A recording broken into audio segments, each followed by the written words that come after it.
What's up, everyone? Thanks for tuning into my channel, Jace's Own World. Once again, I have a very quick video for y'all today, and it's going to be talking about the differences between the OEM throwout bearing / slave cylinder for the Mark 7 GTI. I think this also relates to the Mark 7 Golf R and also anything that uses basically the E888 engine that is a 6-speed manual for Volkswagen or Audis. I just received my OEM throwout bearing, and that's what I'm going to be using for my clutch. The clutch kit that I got, if you looked at my last video, the clutch kit came with the all-metal version throwout bearing / slave cylinder, and I decided that I'm not going to use that one, and I'm going to go with the OEM. So I just received the OEM today in the mail, and I decided to put them side by side and see what the differences are. And there are very minute differences. So let's go ahead and check this out. All right, so right here we have the all metal, the notorious all metal throwout bearing. Who is it made by?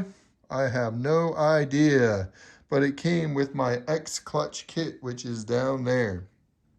And next to it, we have the Contender. I'd actually say this is the Contender, but the Contender is the OEM throwout bearing. Looks to be a lot cheaper, does it not? It does. So right away, let's put them side by side. Got my nifty measuring tape there. And so, as we can see side by side, one is made out of metal, a lot more robust. One is made out of plastic mostly, okay? Looking inside, we can see inside there the little springs and stuff. On the outside, looks pretty standard. Throwout bearing / slave cylinder.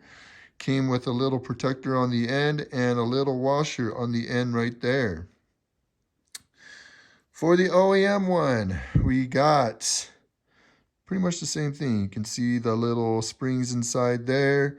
This one is a little more greased up, which is a good sign. That one is not greased up at all. And on the back, it looks pretty standard, similar to the one with the all metal there. Maybe a little different, but not quite sure. But as far as this is concerned, it also came with a little piece on the end to protect the end, and it has a little rubber washer on the end there. There are also two little indentations right there. And this one does not have two indentations. It has just one right there, as you can see. So there's a minor difference, okay? All right, so that's one of the differences, or a couple of the differences. Then if we take out our nifty measuring tape right here, I'm going to measure from this part to this part first and compare those with each other, and then this part to the end right here, okay? And so let's go ahead and do that. So the first one we got right there, we got about to the end right here, we got about 2 inches and just over 1/16 and just below, I would say it's in the middle of 1/16 and 2/8. Now let's do the OEM one. Boom, right there, right there. And that one has a different measurement. That one is just over, well, it's just right at 1/8, basically. So 2 1/8 on that one. So there is a minute difference in that measurement between the two. So now we are going to measure from the end here to the end here and see what that comes out as. On the aftermarket one, the first Contender, we got 2 and 3/8 on the all metal throwout bearing slash slave. 2 and 3/8. Let's go ahead and do the OEM one. All right, so now let's go to the OEM one and measure the same thing. And that one comes out to be about 2 and 7/16. I know it doesn't look right on your camera, but I measured it myself. And that one is about 1, 2, 3, 4, 5, 6, 7/16. So that is a 16th difference between the two. All right. That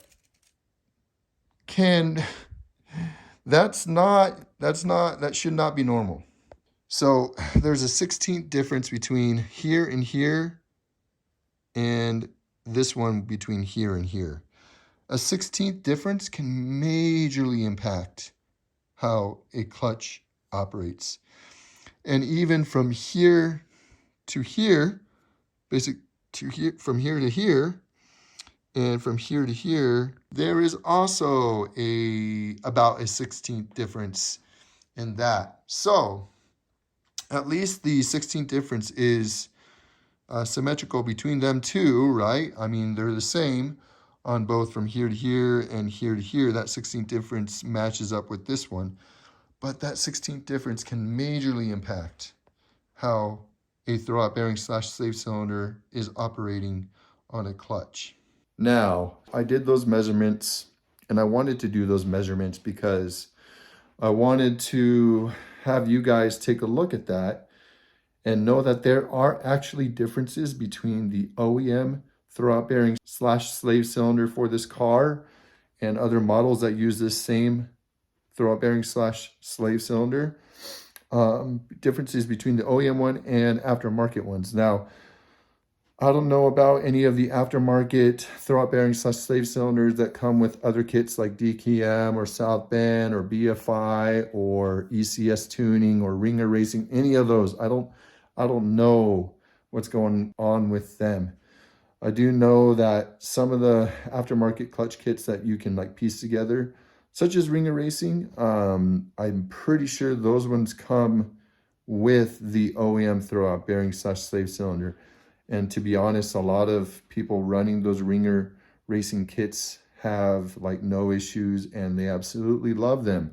While a lot of us that are using the throwout bearing slash slave cylinders that come in our kits, like South Bend or DKM, or in my case, X Clutch for this one, we are having more issues with our throwout bearing slash slave cylinders failing on us. So what I'm trying to get at is, and I talked to a couple mechanics and technicians with VW to basically pick their brain and ask, should I run the throwout bearing slash slave cylinders that come in the kit itself, in the clutch kits, or should I get an OEM one? And every single one of them tells me, get the OEM one because they have the best luck with those and the least amount of failures. So this OEM one right here, I'll let you know the, see, I have it right here, the part number.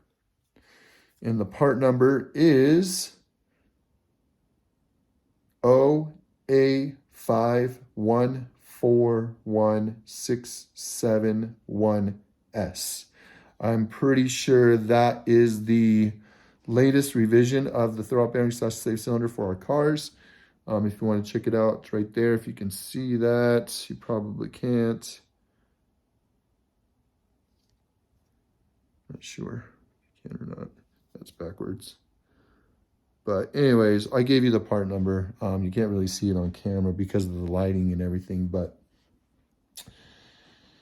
I have a better feeling inside me that is basically telling me to go with the OEM one, and that's why I bought it. The crazy thing is the VW dealership in my area wanted $180 for the OEM throwout bearing slash slave cylinder when it was $90 or $95 online.